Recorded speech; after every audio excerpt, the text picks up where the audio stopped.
Canal Supercrack Estrella presenta El misterio del Cristo del Otero de Palencia. La primera vez que pude ver al santo me pareció raro, sobre todo sus ojos.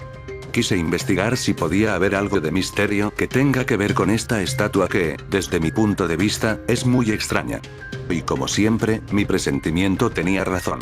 Esta estatua tenía sus misterios. Quiero ser respetuoso con esta estatua de Cristo del Otero, soy creyente y no quiero ofender a nadie. Pero repito, tiene algo extraño para ser la figura de un santo. Para empezar con este misterio, descubrí que ya existió otra estatua del Cristo del Otero que desapareció misteriosamente, pues esta fue la segunda estatua de Cristo del Otero. Y es que el Cristo del Otero, el más grande de Europa, y el segundo más grande del mundo, guarda su historia. Muchas son las leyendas que han permanecido constantemente vivas y sin acusar el paso del tiempo. Por el contrario, otras se durmieron en el transcurso de los siglos y quedaron sepultadas en la noche oscura del olvido, cual le sucediera al arpa bequeriana, tan cubierta de polvo, ella. Pocos palentinos de hoy ignoran que su capital se denominase Pallantía en la época romana. Muchos son, también, los palentinos, y no palentinos, que saben que la primera universidad de España estuvo ubicada en Palencia, y su creador fue el rey de Castilla Alfonso VIII en el año 1208. Miles son los palentinos que han subido al Cerro del Otero para, desde tan privilegiada atalaya, observar una amplísima panorámica, geométricamente perfecta de la Paramera castellana, mientras la pétrea y gigantesca mole del Cristo, obra del insigne escultor Victorio Macho, parece bendecir a unos y otros. Sin embargo, ¿cuántos palentinos saben que en su capital y provincia hubo ya, de esto hace 830 años, otro Cristo del Otero?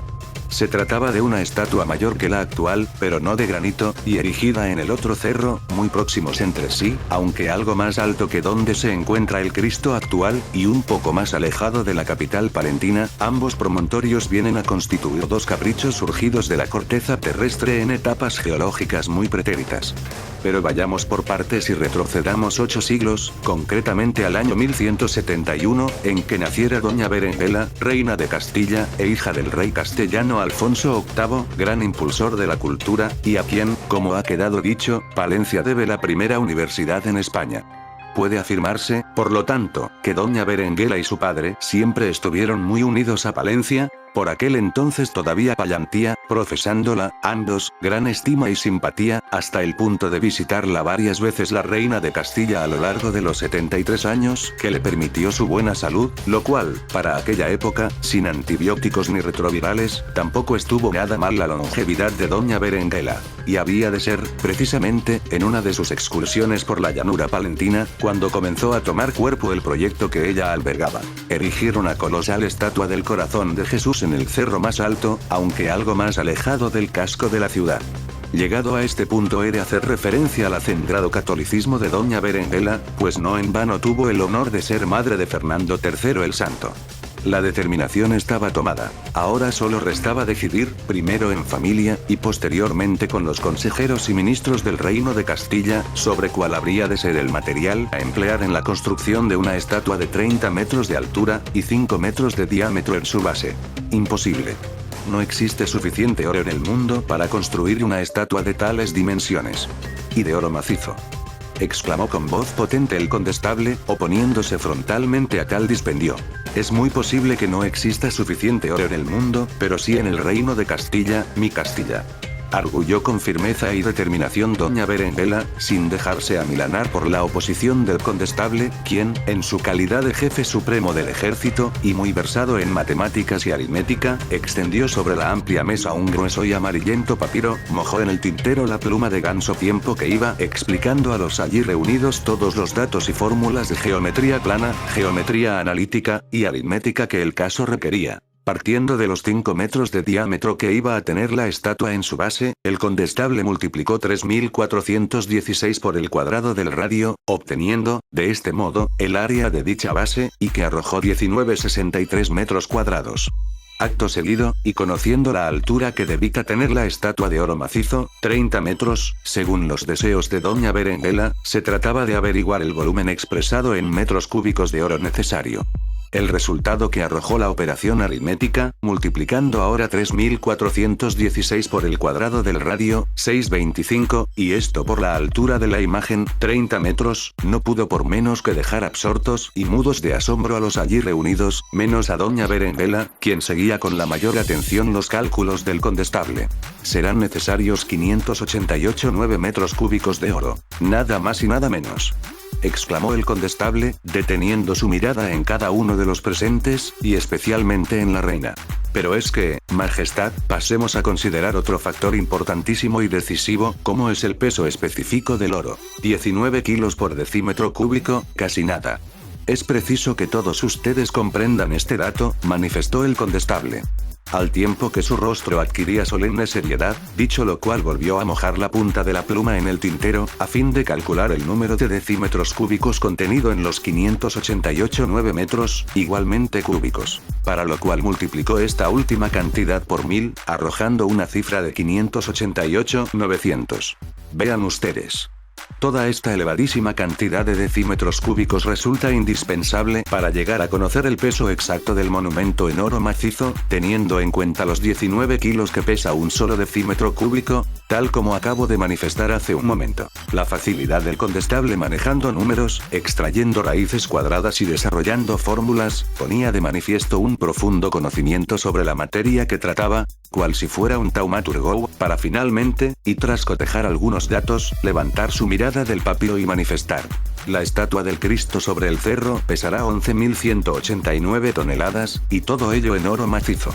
Ahora bien, ¿de dónde sacaremos tantísimo oro?, terminó preguntando el condestable. Este último dato, ofrecido por quien se había encargado de calcular la parte teórica y técnica del proyecto, pareció dejar a todos sin capacidad de respuesta, menos a doña Berenguela, quien mostrando una imperturbabilidad a toda prueba, respondió.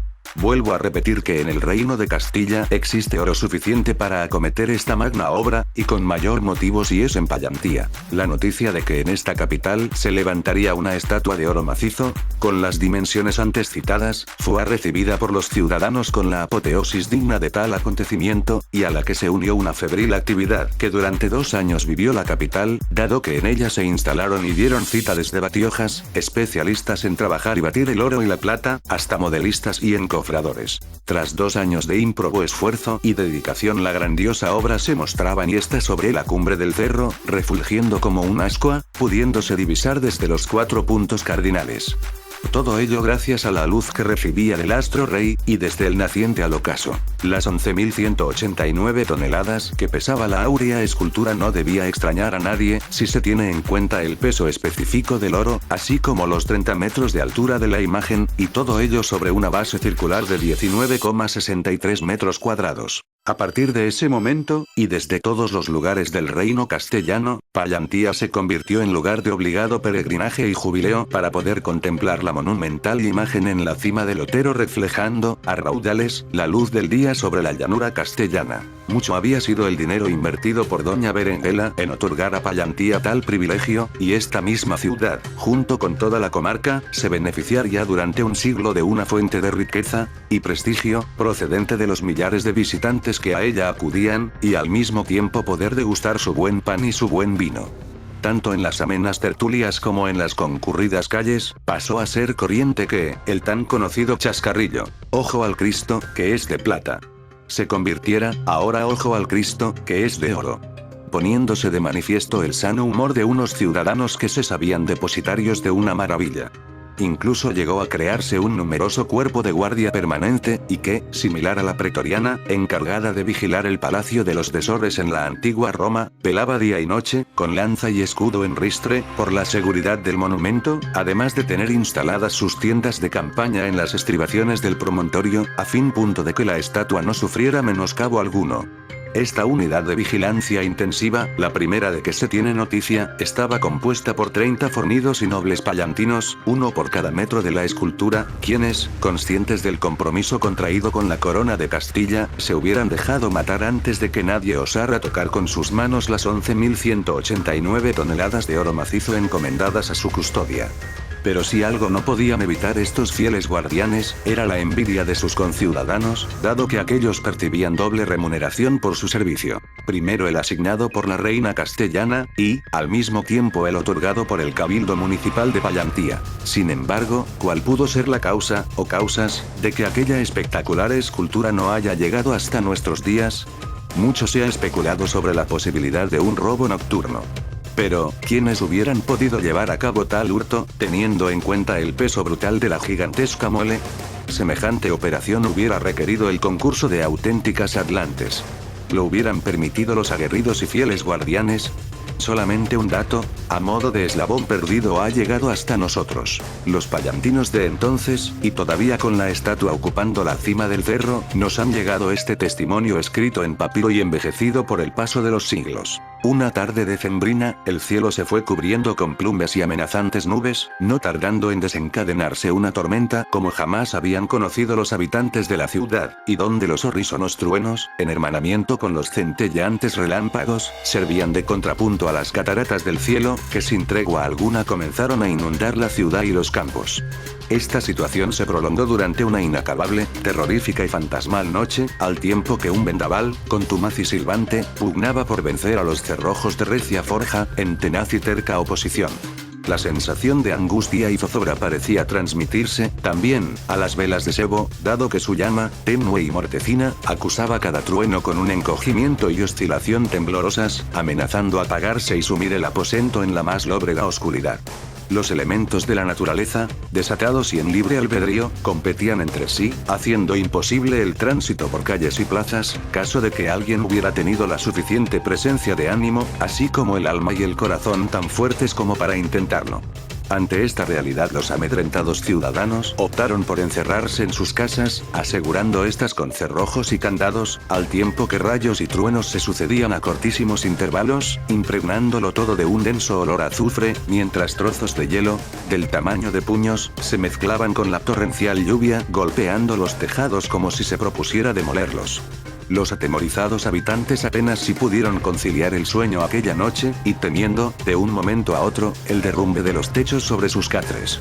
Solo la luz de un tímido y tardío amanecer, de aquel 10 de diciembre del año 1344, vino a poner de manifiesto la desaparición de la monumental imagen de oro sobre el cerro. La noticia se propagó como si de otro relámpago se tratara, y no solo por la capital, sino por toda Castilla. «Han robado el Cristo», era el clamor unánime y popular que se repetía por calles, plazas y mercados medievales de la antigua Pallantía.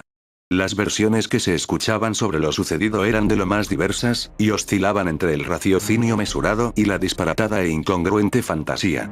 Los charlatanes y los sacamuelas tampoco se callaban a la hora de emitir opiniones y puntos de vista, produciéndose entre estos y su numeroso auditorio discusiones, altercados y riñas a brazo partida. «Pero nos hemos quedado sin el Cristo de oro que nos donó nuestra reina, doña Berenguela», increpaba el irritado público a los improvisados oradores callejeros. Muchos eran los dimes y diretes que comenzaran a circular por la capital y toda la comarca. Como no podía ser de otra forma, también los invidentes ofrecían sus versiones particulares y las coplas del ciego, interpretadas por sus autores, vinieron a hacerse presentes, no resignándose a dejar pasar por alto lo que se dio en denominar el robo del Cristo. Nutridos grupos de espectadores, al aire libre seguían con la mayor atención el puntero del ciego quien, torpemente, con mano temblorosa y voz cascada, trataba de explicar las diferentes fases del robo, sin excluir la terrible tormenta de la noche anterior, y, en suma, la desaparición de las 11.189 toneladas de oro. Bien era cierto, que las monocordes coplas provocaban el asombro en algunos corrillos de estáticos oyentes, o la abierta y estentórea carcajada en otros, sobre todo, cuando el invidente de turno responsabilizaba a las brujas, cabalgando sobre escobas y acudiendo a sus aquelarres nocturnos, de la desaparición del Cristo de doña Berenguela, tal como le denominaban otros. Pero, ¿qué fue de los 30 guardianes, encargados de velar y vigilar la estatua de oro? Abundantes eran los rumores que comenzaron a circular por la capital y su entorno, habiendo para todos los gustos y para todos los disgustos. Descartada la versión del robo, así como su complicado y laborioso traslado a otro lugar, teniendo en cuenta el enorme peso de la estatua, eran muchos quienes pensaban que la desaparición hubiera podido deberse a la más que probable fundición de las 11.189 toneladas de oro, si se tiene en cuenta la extraordinaria cantidad de descargas eléctricas durante la larga y tormentosa noche en que sucedió el episodio, considerando que la imagen se hallaba sobre un cerro solitario en medio de la paramera, sin árboles y a considerable altura. Esta tesis fue aceptada como lógica, dado que el oro, al ser un metal muy blando, según afirmaban los batiojas de la época, hubiera podido deshacerse, pasando a cubrir toda la cima del cerro y acabar resbalando sobre su ladera cónica, forrando de oro una y otra. Ante esta posibilidad fueron cientos los habitantes de la ciudad quienes, provistos de todo tipo de recipientes, así como picos y palas, se encaminaron presurosos hacia el segundo y más alejado de los cerros, esperando hallarlo cubierto de una gruesa lámina de oro.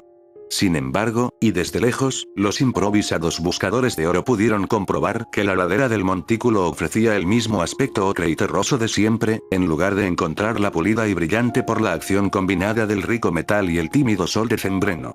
No obstante, escalaron el cerro hasta alcanzar la cumbre, por si en ella se encontraba algún resto de lo que allí hubo.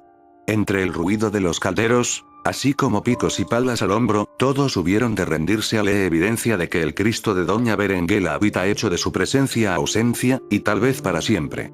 Pallantía se había quedado, de la noche a la mañana, sin la espléndida maravilla que la reina castellana dejara allí. No sería necesario decir que entre el grupo de personas apiñadas en la cumbre del cerro, las opiniones fluctuaban entre la resignación, por lo sucedido con la imagen, hasta la condena e indignación más absolutas. Esto tenía que suceder un día u otro. Pero ¿a quién se le ocurre dejar a la intemperie tantísimo oro en este lugar, aunque haya estado vigilado, día y noche, por un numeroso cuerpo de guardia? «Vamos, hombre», exclamó airadamente alguien de los que formaban el grupo. Pero lo que muy posiblemente desease la reina Berenguela, era dejar en las proximidades de la capital castellana, y para los pelentinos de hoy, una octava maravilla más de la antigüedad, como lo fueron la pirámide de Keops, los jardines colgantes de Babilonia, la estatua de Zeus en Olimpia, el faro de Alejandría, el coloso de Rodas, el templo de Artemisa en Éfeso, la tumba de Mausolo en Haliarnaso. Y, por supuesto, el Cristo de oro macizo de Doña Berenguela, en Pallantía. Son ya muchos los siglos transcurridos desde la desaparición del Cristo de oro, pero sin que ningún rayo de luz haya venido a iluminar tan desconcertante suceso.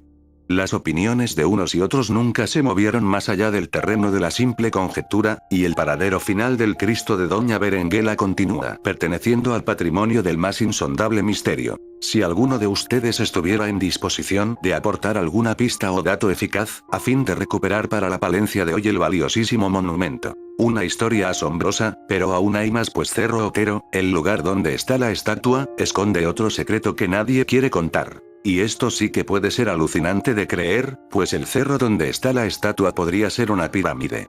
Su forma así lo sugiere. Palencia es una tierra de grandes misterios.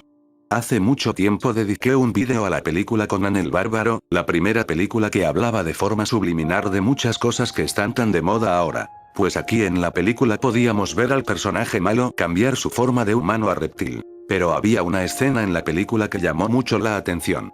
Me refiero a la escena donde Conan tiene una relación amorosa con una bruja. Durante esta escena la bruja repite de forma repetida Zamora, lugar de Castilla-La Mancha que está muy cerca de Palencia. Pensé que podría ser cosa de la traducción al español. Pero, ¿por qué esta traducción?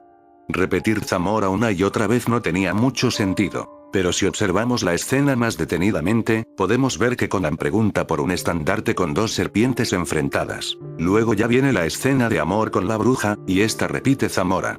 ¿Nos están dando acaso un mensaje de toda esta zona?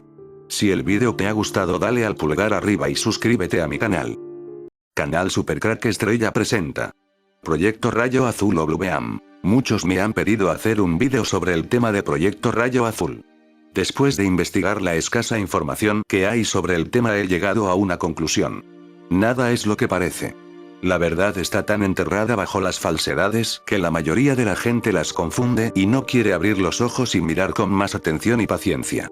Muchas veces es más cómodo creer en lo que cree la mayoría y seguir al rebaño que pensar por uno mismo. Todo lo que está pasando en el mundo en la actualidad, las guerras, profecías de diversa índole, la inminente y drástica catástrofe natural de algún tipo, los chips que pretenden instalar en nuestros cuerpos, la alimentación genéticamente modificada, la destrucción de familia tradicional, todo se nos expone en internet bajo salsas distintas. Entre muchas mentiras está la verdad y se explican los porqués de las cosas. Solo hay que saber encontrarla. Así que cada uno que saque sus propias conclusiones como yo lo hago. Con todo eso dicho, empezamos. Los Illuminati siempre han buscado el dominio global a través de la política, el dinero, los medios de comunicación, pero sobre todo por la religión. Este proyecto nombrado Blue Beam o Rayo Azul, es la mayor conspiración Illuminati para tomar control de la humanidad, y para dar paso a la era profética del apocalipsis. Claro que una cosa es el rayo natural y otra el rayo dibujado por el hombre. Nadie sabe exactamente qué está pasando con nuestro mundo, ni cómo llegará a su fin. Solo se puede saber que cada vez estamos más cerca del final. La gente ha estado relacionando fenómenos naturales, apariciones en el cielo y objetos voladores como señal de que algo grande pasará en la Tierra, consecuencia del daño que le hemos hecho. Pero aún así, no pueden encontrar una respuesta sobre cómo terminará. Debido a las extrañas apariciones que han estado sucediendo alrededor del mundo, investigadores y científicos han estado buscando explicaciones a estos fenómenos paranormales. Una de ellas es el proyecto Blue Beam, también llamado la Segunda Venida de Cristo. Este proyecto no solo involucra a la NASA y al gobierno de Estados Unidos, involucra también a una sociedad secreta con más de 200 años buscando el dominio mundial, los Illuminati. Cabe mencionar desde este momento, que cada persona tiene su opinión y sus creencias religiosas, por lo que no hay que pretender obligarlos a creer u ofenderlas. ¿Qué es el proyecto Blue Beam? El Blue Beam Project, Proyecto Rayo Azul, es una teoría de conspiración, obra del canadiense Serge Monast, la cual involucraría al gobierno de los Estados Unidos, los Illuminati, el grupo Bilderberg y la NASA, entre otros, que consistente en apariciones extraterrestres y divinas artificiales, con la supuesta intención de quebrantar la conciencia humana, y facilitar el camino hacia un nuevo gobierno. El principal objetivo de este proyecto es crear en el mundo el nuevo orden mundial mediante fenómenos religiosos, dependiendo de la región y la religión. La idea es reconfigurar las creencias de cada cultura. Desafortunadamente, esto opera en la premisa que el hombre, de algún modo se volverá Dios en forma humana y controlará a otros hombres y dictará todas las acciones y pensamientos. Tiene un dejo algo parecido a lo que se creyó sobre sí mismo Adolfo Hitler y muchos otros que pensaron llegar a ser dueños de la humanidad, sin pretender ser tremendista ni asustar a nadie. Ocupando tecnología avanzada, como hologramas, el proyecto está organizado en 4 etapas, las cuales se desarrollarán más adelante. El tema de los Illuminati y su gobierno, son temas secretos de los que no todos están informados.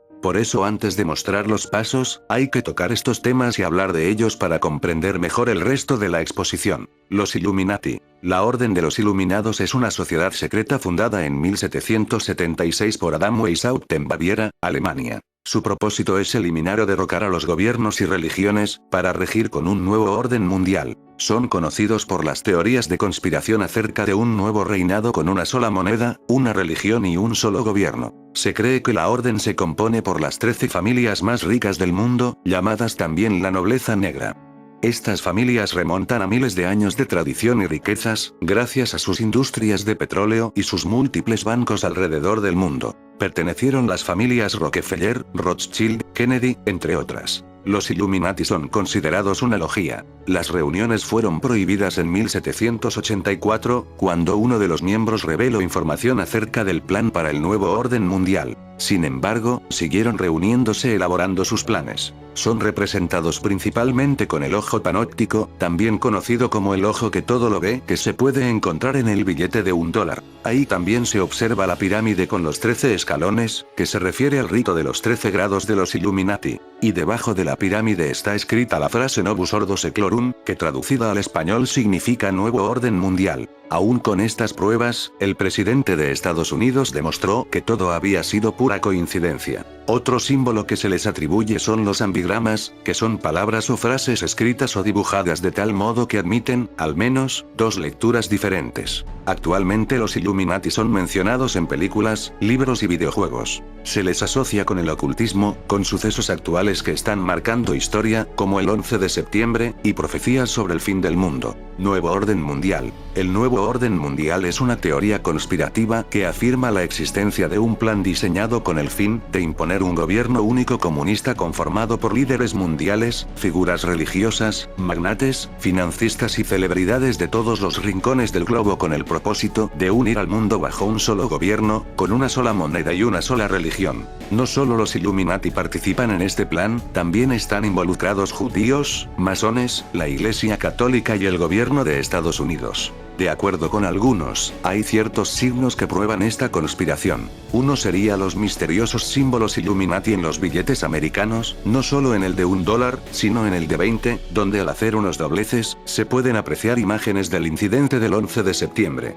Otro ejemplo serían los extraños murales en el aeropuerto internacional de Denver, ya que está repleta de símbolos masones, mensajes apocalípticos codificados, gárgolas, y geometría nazi. El explícito ocultismo que envuelve al Denver International Airport parece un claro mensaje de grupos de poder que se rigen en base al nuevo orden mundial, los protocolos masónicos, y una serie de tormentosas profecías. Entre sus elementos más explícitos se encuentran el caballo del apocalipsis, la placa masónica, que contiene alusiones al nuevo orden mundial, los murales proféticos, donde se ven predicciones del fin del mundo, características Illuminati, la paz mundial y elementos nazi, gárgolas y el pasaje de la esvástica. Etapas del proyecto. Primera etapa. La destrucción de todo conocimiento arqueológico. Se trata de organizar terremotos y otros desastres naturales en ciertas ubicaciones precisas alrededor del planeta, donde supuestos nuevos descubrimientos explicarán finalmente, para ellos, que los significados de las doctrinas básicas de las religiones importantes de todo el mundo están equivocados.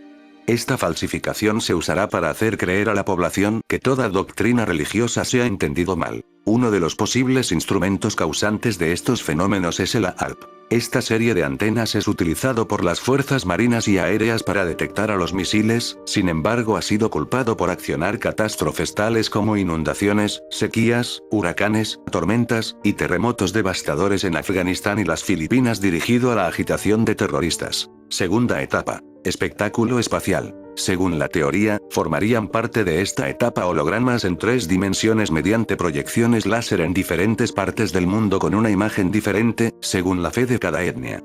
Esta nueva imagen de Dios hablaría en todos los idiomas, y además se proclamaría ante las naciones imponiendo una sola religión, un solo tipo de moneda, una sola ideología, creando así lo que se llamaría el nuevo orden mundial donde todos tendríamos las mismas comodidades sin elevar más a uno de otro y en donde reinará la paz.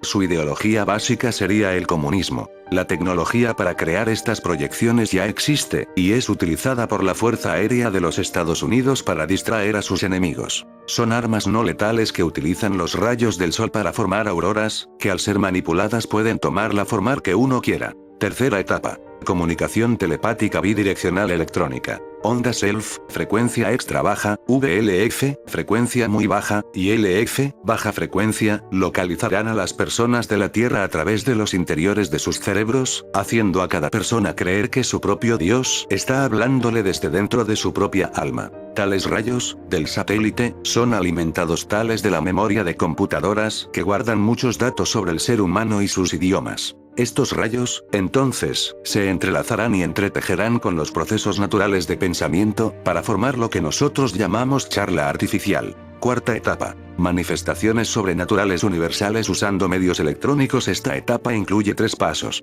La primera es hacer creer a la humanidad que está a punto de ocurrir una invasión extraterrestre en cada ciudad importante de la Tierra.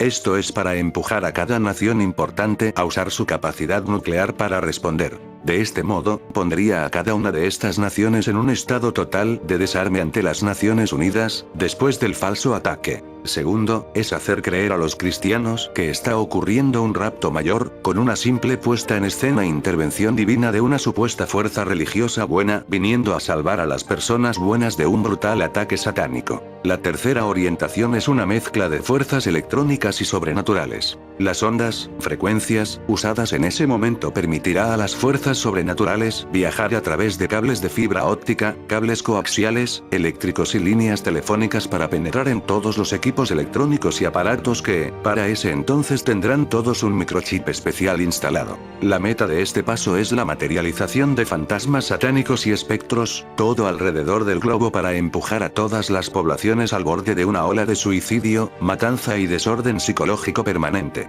Después de esa noche se cree que la humanidad estará lista para que entre un nuevo Mesías enviado por ellos mismos, supuestamente para restablecer paz por todas partes cueste lo que cueste, incluso la libertad. Comienzos del Blue Beam. Hoy en día se han visto por los cielos diversas figuras que van desde objetos voladores y rayos hasta ojos y cristos. No se sabe con certeza qué o quiénes están haciendo esto, pero cada vez son más personas las que los atribuyen al proyecto Blue Beam. Actualmente la etapa 2 está causando pánico alrededor del mundo, no solo por las imágenes, también por los escalofriantes sonidos de trompetas que se han escuchado y los extraños rayos que han sido captados. En Internet, la cifra de vídeos sobre ovnis, rayos y luces en el cielo superan los millones. Especialistas y científicos han descubierto, tras analizar los vídeos, que los objetos voladores son solo imágenes proyectadas. Esto se pudo saber ya que últimamente, las luces y los rayos dejan un rastro luminoso, como una proyección cualquiera. En los últimos meses, en muchas ciudades alrededor del mundo, se han escuchado sonidos provenientes desde el cielo, pero sin un origen definido, en algunos casos duran minutos, en otros hasta horas.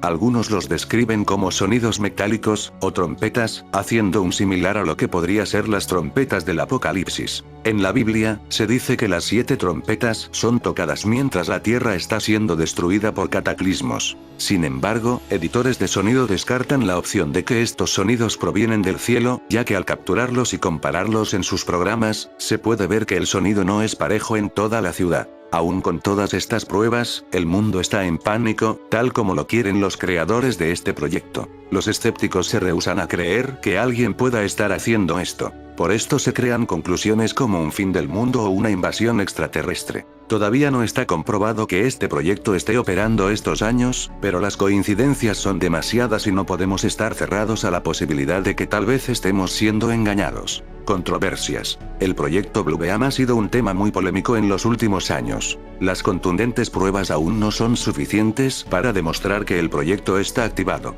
A pesar de que se tienen pruebas y documentos de la existencia del proyecto, el gobierno de los Estados Unidos, la Iglesia y la NASA niegan todo lo relacionado con este tema. Más que un proyecto, el Blue Beam se considera una teoría de conspiración, ya que carece de sentido crítico y que llega a ser increíble. Mucha gente está atónita con los objetos voladores y los rayos de luz, mas sin embargo, descartan la opción del Blue Beam, ya que es casi imposible de creer que alguien tenga la maldad y el poder como para crear un desastre global y después creerse un salvador. Menos de la mitad de la población cree en el proyecto, pero nadie se atreve a investigar más a fondo sobre el Blue Beam, ya que el periodista Serge Monast, que fue quien encontró todo lo relacionado con el proyecto y los Illuminati, falleció de un supuesto ataque al corazón, hecho que es poco creíble ya que gozaba de buena salud. Aún así, su hija se encuentra en condición de desaparecida. El proyecto Blue Beam es también considerado como una forma de culpar al gobierno de los Estados Unidos y a la NASA de conspiración y de ocultar información. Conclusión. El proyecto Blue Beam tiene un enfoque más religioso que político, por lo que causa aún más controversia entre los creyentes de cualquier religión o credo. Cada persona tiene sus propias creencias, que espero no haber ofendido. A nadie se le puede obligar a creer en algo que no quiere, y para mí, la opinión personal es la que cuenta. Si el vídeo te ha gustado, dale al pulgar arriba y suscríbete a mi canal. Canal Supercrack Estrella presenta El imaginario del Dr. Parnassus. Hacía mucho tiempo que quería hacer un vídeo que tiene que ver con una película y un actor. Esta película es The Imaginarium of Dr. Parnassus, o en español El imaginario del Dr. Parnassus. El actor ya fallecido que realizaba el papel principal fue Heath Ledger. Siempre dicen una y otra vez que la última película que hizo Heath Ledger fue The Dark Knight.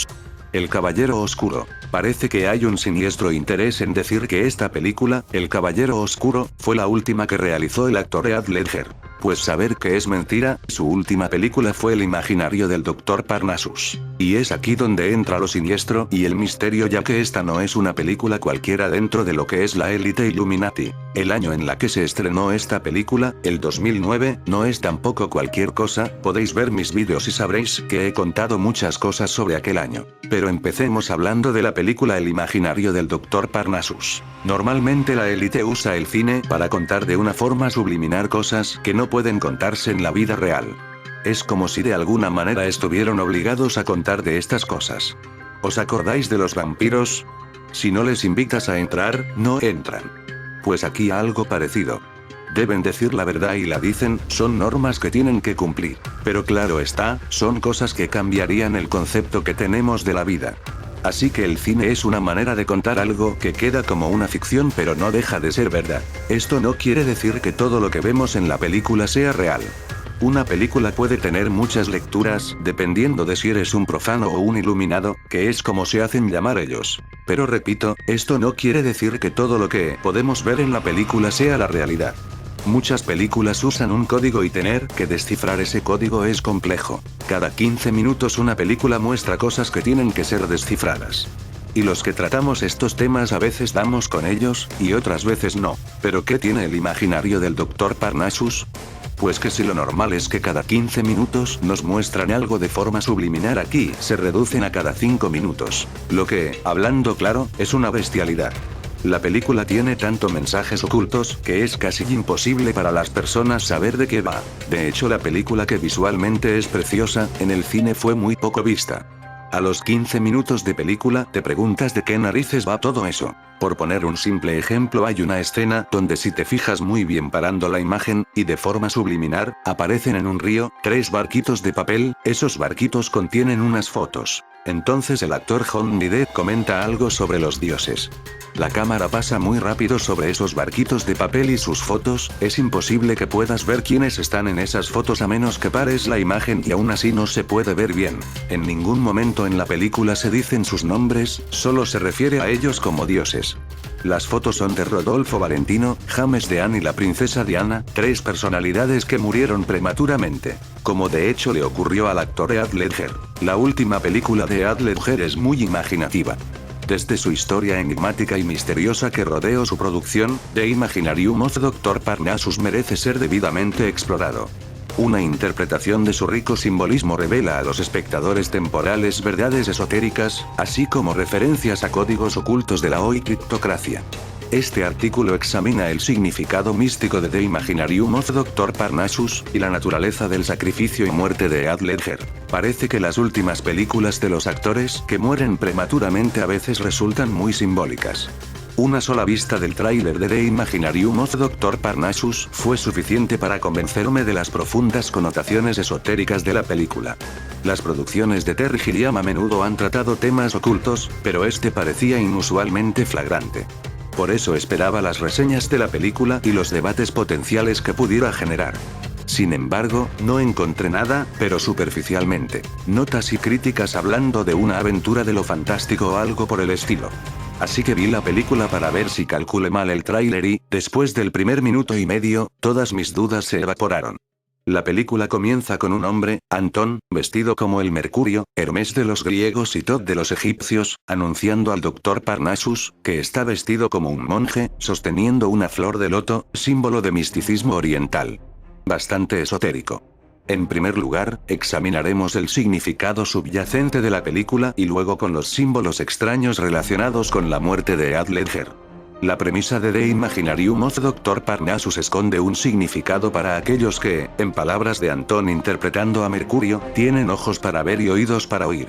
He aquí un rápido resumen de la película. The Imaginarium of Dr. Parnassus es un cuento moral fantástico, ambientada en la actualidad.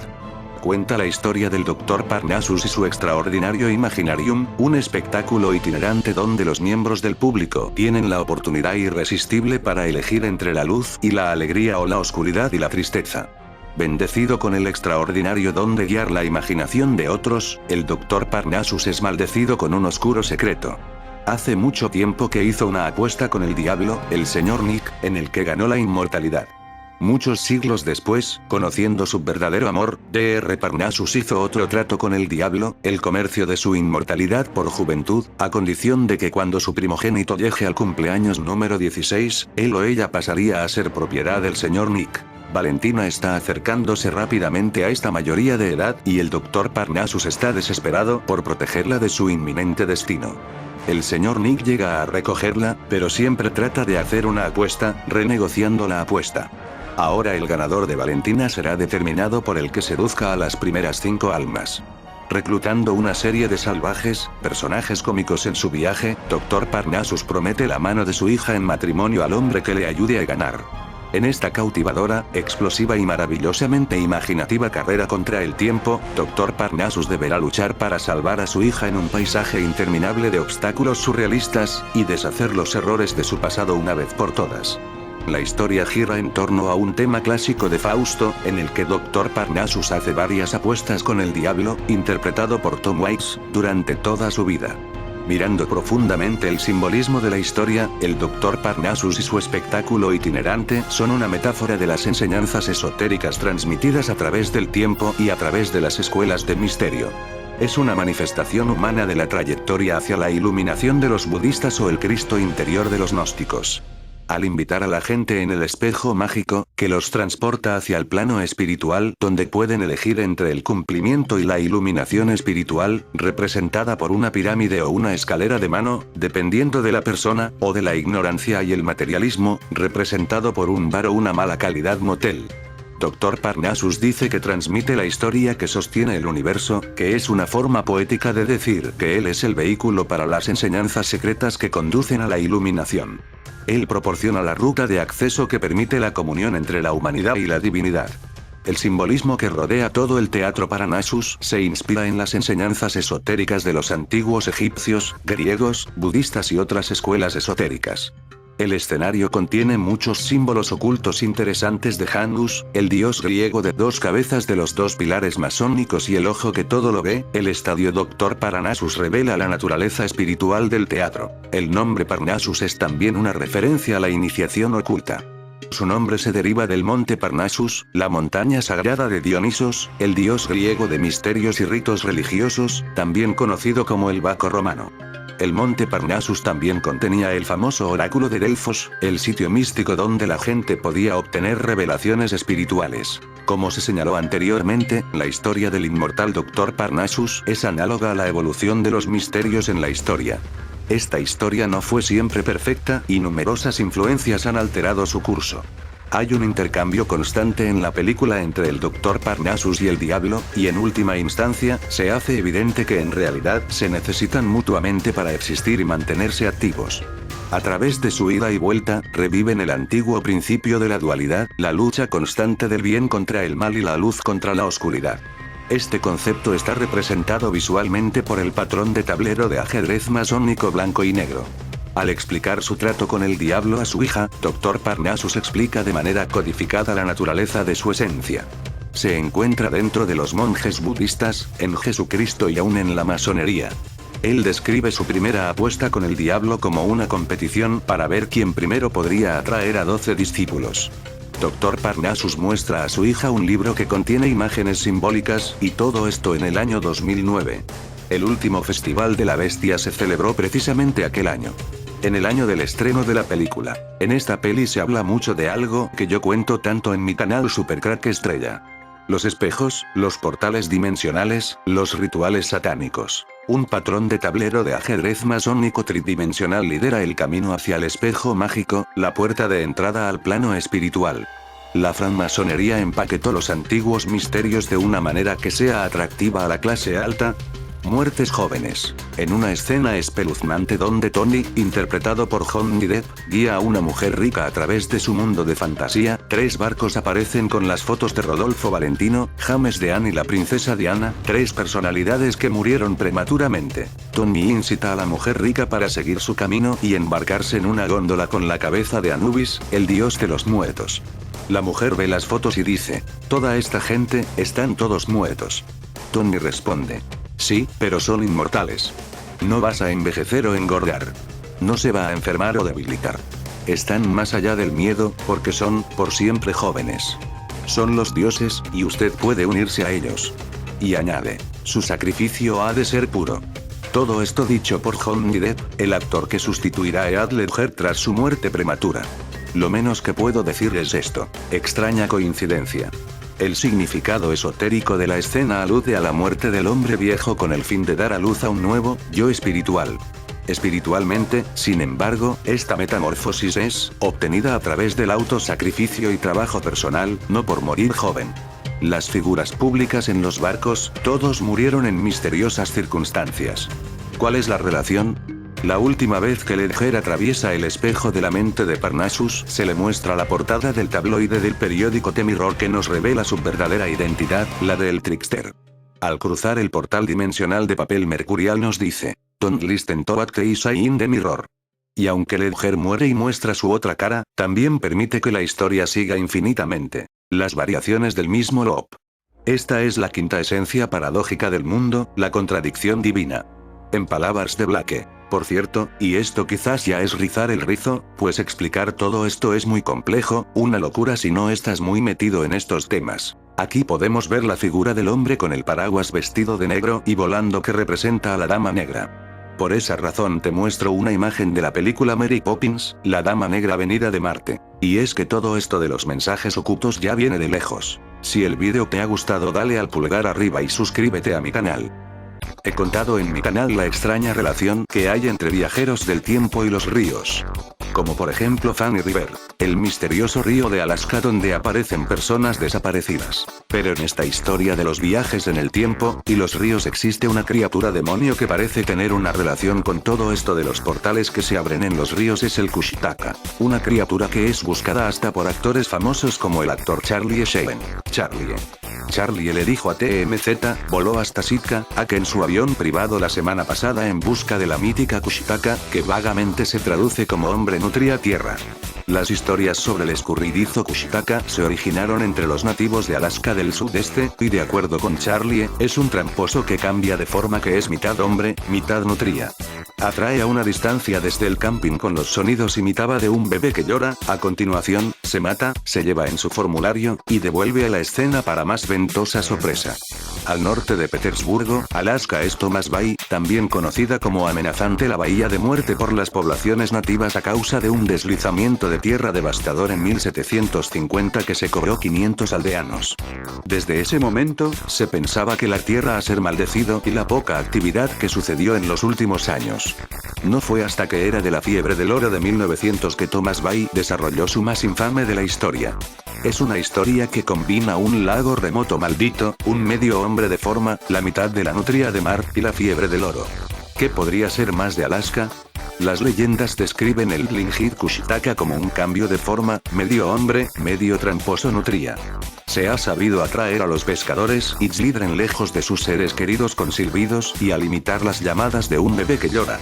Algunas cuentas de la historia describen el Kushtaka como rasga el alma caprichosa en pedazos, mientras que otras versiones hablan del cambio de la víctima en un Kushtaka mismos Kushtaka. El saber local también menciona que nadie debe pronunciar el nombre de la Kushtaka, especialmente 3 veces seguidas. Esto se piensa para evocar la bestia. Las criaturas se dice que viven en todo el sureste de Alaska.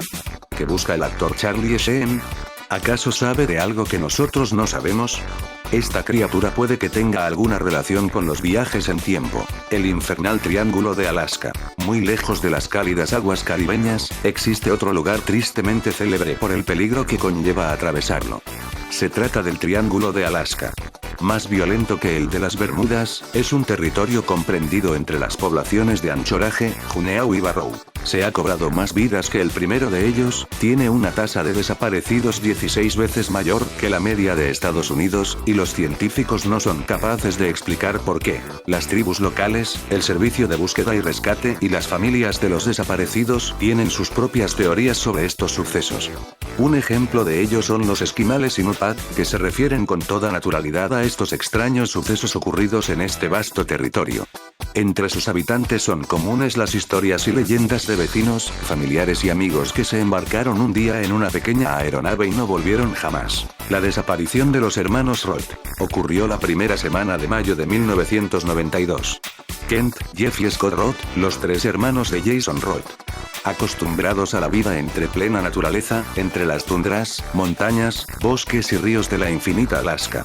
Los hermanos Roth tenían una especie de ritual que cumplían todos los años. En primavera volaban desde su casa de Anchorage hasta Yakutat, en busca de mejores ríos, bosques y coincidiendo con la temporada de truchas arcoíris. En la fecha citada tenían otro motivo más para seguir la tradición. Scott Roth había perdido el ojo un año antes y tanto sus hermanos como sus amigos querían apoyarlo para que siguiera con la misma vida que llevaba antes. Así que organizaron un viaje en el que participaron los 4 hermanos y 3 amigos. La única diferencia fue que ese año Scott prometió a su esposa que iría en un vuelo comercial, mientras que sus hermanos y amigos volarían en 2 aeroplanos. El viaje de ida no presentó ninguna incidencia, pero el 2 de mayo el tiempo comenzó a empeorar, por lo que Jason Roth y uno de los amigos de la familia decidieron volver a casa en una de las avionetas, peor preparada para el mal tiempo, que con el Cessna 340 bimotor que pilotaría de regreso Jeff Roth, experimentado en todo tipo de situaciones climatológicas en Alaska. A las 6 de la tarde, decidieron regresar a anchoraje en la avioneta Cessna 340. Se trataba un viaje de 2 horas de duración. A los 20 minutos de vuelo Jeff se puso en contacto con la torre de Yakutat para transmitir un mensaje rutinario, pero no se lo volvió a oír más. Al anochecer, las autoridades de la Administración Federal de Aviación, FAA, notificaron el retraso del aeroplano a la familia Roth e informaron que en él viajaban 5 personas y no las 4 que se creía. Todos intuyeron desde el primer momento que ese quinto pasajero era Scott Roth, que habría cambiado sus planes de regreso con una línea aérea regular como había prometido. A la mañana siguiente, se activó el dispositivo de búsqueda. La Guardia Costera inspeccionó la bahía de Prince William, las fuerzas aéreas recorrieron la ruta del avión desaparecido y la patrulla aérea civil se encargó de rastrear montañas y glaciares. Durante 5 semanas se rastrearon 155.000 kilómetros cuadrados y, cuando la búsqueda oficial concluyó, varios voluntarios continuaron patrullando por el cielo en busca de cualquier resto o pista sobre los 5 hombres desaparecidos. A pesar de haber sido una de las operaciones de rescate más largas y costosas de los últimos tiempos en Alaska, no encontraron nada. Todavía en la actualidad no hay restos del accidente. ¿Qué es un vórtice? Un vórtice sería el movimiento de un fluido en rotación espiral, con trayectorias de corrientes cerradas. Como vórtice puede considerarse cualquier tipo de flujo circular o rotatorio que posee rotación, es decir, que gira. Hasta aquí más o menos todo bien, pero lo interesante es que en la naturaleza hay vórtices energéticos, y muchos de ellos aparecen en la región estadounidense de Alaska. ¿Tienen alguna relación con las varias desapariciones en la zona cada año? No se sabe todavía. En cada región o pueblo de Alaska, los nativos que habitan allí, como digo, tienen su propia teoría, pero casi todas las atribuyen a seres malignos o demonios. Lejos de esto, la ciencia lo que intenta averiguar es si ocurre algo anómalo en Alaska que pueda ser el origen de estos sucesos. Y puede haber una explicación. Un artículo periodístico de octubre de 1972 puede arrojar algo de luz sobre muchos de estos accidentes. Fue escrito por el piloto Don Hunt, curiosamente también accidentado en esta zona, para la revista Flying Magazine. En su artículo, Hunt ponía en duda el papel del hielo como factor de riesgo en la aviación y llegaba a afirmar que pilotos lo suficientemente inteligentes, hábiles y escurridizos, podían evitar casi al 99% la amenaza del hielo. Mike O'Neill, otro piloto acostumbrado a las duras condiciones climáticas de Alaska, recorrió una ruta paralela a la del aparato de Hunt el mismo día de su accidente.